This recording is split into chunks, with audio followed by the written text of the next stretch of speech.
आज Doubtnut app download करें। Doubtnut पर अपने सभी गणित, रसायन विज्ञान, भौतिक विज्ञान और जीव विज्ञान के डाउट्स का करो सफाया। बस प्रश्न की फोटो खींचो, एक ही प्रश्न को क्रॉप करो और तुरंत वीडियो सोल्यूशन पाओ। अभी डाउनलोड करें। Hello student, welcome to Doubtnut. आज हमारा क्वेश्चन है मनुष्य में कितने प्रकार की संधियां पाई जाती है। ठीक है, पहले हम बात करते हैं किसकी, संधि की, कि संधि होता क्या है या कहते किसे हैं। ठीक है, तो वो मैं आपको बता देती हूँ। शरीर के मतलब जो मानव का शरीर है, शरीर के उन स्थानों को कहते हैं किसे, संधि को, जहाँ केवल दो अस्थियां एक दूसरे से मिलती है। क्या मिलती है? दो अस्थियां मिलती है, उसे क्या कहते हैं, संधि कहते हैं। मतलब संधि का मतलब है जोड़, यानी कि जहाँ दो अस्थियां जुड़ती है उसे संधि कहते हैं। अब जैसे कौन कौन से है, अब जैसे हो गया हमारा कंधा, यहाँ भी क्या होती है, संधियां जुड़ी होती है, मतलब दो अस्थियां जुड़ी होती है कंधे पे। एक हो गया कोहनी, कोहनी पे भी क्या हुआ, अस्थियां जुड़ी होती है। फिर हो गया कुल्हा। ठीक है, ये क्या है, ये उदाहरण है संधि के। ठीक है, संधि का वो मतलब क्या है, जोड़ या जोड़ना। ठीक है, अब हम बात करते हैं संधि के प्रकार की, कि संधि कितने प्रकार की होती है। ठीक है, वो मैं आपको बता देती हूँ, ये कितने प्रकार की होती है संधि। संधि 3 प्रकार की होती है। अब 3 प्रकार की कौन कौन सी होती है? एक होती है हमारी अचल संधि। ठीक है, दूसरी संधि होती है हमारी अर्धचल संधि। ये क्या है, ये दूसरा प्रकार है किसका, संधि का, अर्धचल संधि। और तीसरी होती है हमारी चल संधि। ठीक है, ये क्या है, ये संधि के प्रकार है। अब मैं आपको इनके बारे में बता देती हूँ कि अचल संधि कौन सी होती है, अर्धचल संधि किसे कहते हैं, चल संधि किसे कहते हैं। ठीक है, बात करते हैं इनके प्रकार की। अचल संधि होती क्या है वो मैं आपको बताती हूँ। अचल संधि, जैसे इन संधियों में क्या होता है, इन संधियों में अस्थि के जो संधि पृष्ठ होते हैं ना, संधि पृष्ठों का संयोग हो जाता है। क्या होता है, संधि पृष्ठों का संयोग हो जाता है, जिससे क्या होता है, जिससे दोनों अस्थियों में कोई अंतर नहीं रहता या कोई अंतर नहीं होता। ये क्या होती है, ये अचल संधि होती है। इस कारण क्या होता है, जो अस्थियों के वे जो स्थान होते हैं ना, जो संगम स्थान या महत्वपूर्ण स्थान जो होता है, वो किसी प्रकार से क्या नहीं करता, ये कोई गति नहीं करता या गति नहीं हो पाती इसकी वजह से। तो क्या हो जाता है, दोनों अस्थियां तंतु तक द्वारा, किसके द्वारा, तंतु तक द्वारा आपस में जुड़ी रहती है अस्थियां। तो ये था कि ये तंतु तक द्वारा जुड़ी रहती है। अब ये भी, इसमें भी 3 श्रेणियां पाई जाती है चल संधि में। अब 3 श्रेणियां कौन सी है, एक होगी शिवनी। अब शिवनी में क्या होता है, मैं आपको बता देती हूँ। इसकी शिवनी में होता है, जैसे शिवनी में क्या होता है, शिवनी में जो अस्थियां होती है ना, वे अपने कोरों द्वारा आपस में मिली रहती है। ठीक है, यह कि मतलब किस में पाई जाती है शिवनी अस्थियां, ये पाई जाती है कपाल अस्थियों में पाई जाती है। ठीक है, अब इसकी ये दूसरी श्रेणी, वो भी मैं बता देती हूँ। एक होती है दंतमूल, क्या होती है, दंतमूल संधि।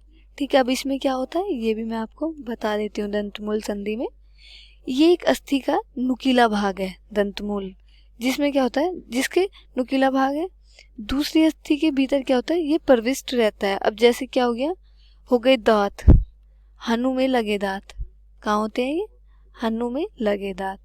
और इसी की तीसरी श्रेणी है, वो है तांतो शांत। कौन सी, तांतो शांत। ठीक है, अब ये क्या होती है, ये भी ये अस्थि है। तांतो शांत में अस्थियों के पृष्ठ जो होता है वो स्नायु के आपस में जुड़े रहते हैं। ठीक है, ये क्या थी, ये थी हमारी अचल संधि। अब बात करते हैं हम किसकी, अर्धचल संधि की, कि अर्धचल संधि कौन सी होती है। इन संधियों में क्या होता है, इन संधियों में अस्थि के बीच में एक उपास्थि रहती है, मतलब एक और अस्थि, जिससे क्या होता है, इसकी गति कम होती है अर्धचल संधि की। अब इसे भी क्या किया है, इसे भी 2 श्रेणियों में बांटा गया है अर्धचल संधियों को।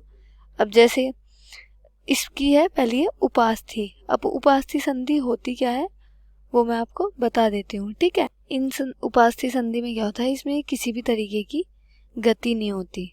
ठीक है, अब वो कैसे, जैसे उपास्थि में कुछ समय के बाद क्या होता है, अस्थि में परिणत हो जाता है। और क्या होता है, और अस्थियों के सिरे पर एक दूसरे के साथ क्या हो जाता है, पूर्णतः जुड़ जाती है ये उपास्थि संधि। ठीक है, और इसी में मैंने आपको बताया था कि एक और है जिसे कहते हैं तंतुपस्थि। क्या बोलेंगे, तंतुपस्थि। ठीक है, तंतुपस्थिति में क्या होता है, इस उपस्थिति में दोनों अस्थियों को एक दूसरे से ये क्या करती है, मिलाए रखते हैं, जिसकी वजह से क्या होता है, इन अस्थियों में शोषण नहीं होता। क्या नहीं होता, शोषण नहीं होता। ये थी हमारी अर्धचल संधि। अब हम बात करते हैं किसकी, चल संधि की। चल संधि होती क्या है, ये इन संधियों की गति क्या होती है, अबाध होती है। ठीक है, क्या होती है, गति अबाध होती है। अब इसमें भी विशेषताएं है चल संधि में, वो क्या क्या है, इन संधियों की जो क्या होती है, गति की जो बहरूपता होती है ना, जिससे सब दिशाओं, दो दिशाओं, एक दिशा या केवल अक्षरों पर ही गति करती है। मतलब ये सब तरीके से गति करती है, दो दिशाओं पर भी, एक दिशा पर भी, और एक केवल एक अक्ष पर भी, मतलब सब पर करती है। इस संधि के अंदर क्या होता है, संधि के भीतर अस्थियों का एक दूसरे से प्रत्यक्ष संपर्क नहीं हो पाता। इसमें क्या होता है, इसमें संपर्क नहीं हो पाता। ठीक है, किसमें, चल संधि में। और क्या क्या है वो भी मैं आपको बता देती हूँ संधि। अब चल संधि के भी भेद हैं।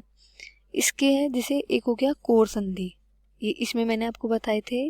अब इसमें भी ऐसी ही है कोर संधि। अब कोर संधि होती क्या है वो मैं आपको बता देती हूँ। ठीक है, कोर संधि, जैसे कोर संधि में क्या होता है, कोर संधि के जो संधाय पृष्ठ होते हैं ना, वे एक दूसरे के क्या होते हैं, एक दूसरे के अनुकूल ऐसे बनते हैं कि अस्थियां केवल एक ही अक्ष पर गति करती है। कोर संधि में केवल एक ही अक्ष पर गति होती है। ठीक है, इतना है आपको समझ में कोर संधि का।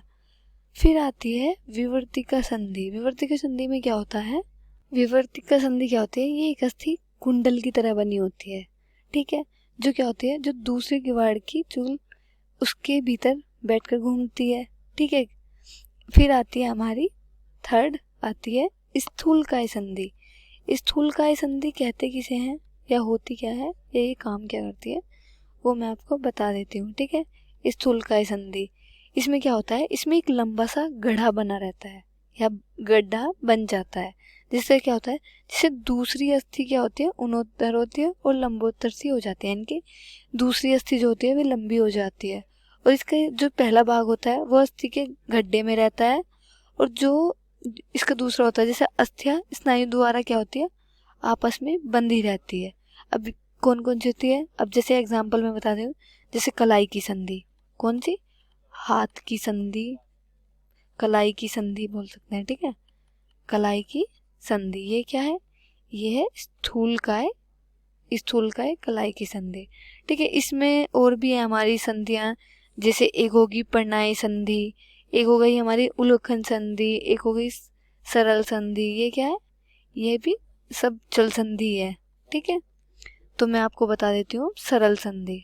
ठीक है, सरल संधि में क्या होता है, इसके पृष्ठ पर इस प्रकार ढले होते हैं, इसके जो पृष्ठ होते हैं वे इस तरीके से ढले होते हैं, और स्नायु आदि जो एक ही स्थिति ऐसी होती है कि अस्थियां इधर उधर सरक ही नहीं सकती। मतलब सरल संधि में क्या होता है, इसमें अस्थियां इधर उधर सरक नहीं सकती, अगर सरक सकती है तो बस थोड़ा सा, ठीक है, कुछ ही सरक सकती है। तो ये थी हमारी चल संधि। ठीक है, ये था हमारा आज का क्वेश्चन। आई होप आपको ये अच्छे से समझ में आ गया होगा।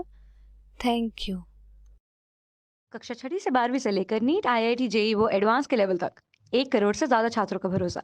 आज ही डाउनलोड करें डाउटनेट ऐप या व्हाट्सएप करें अपने सारे डाउट्स 8400 400 400 पर।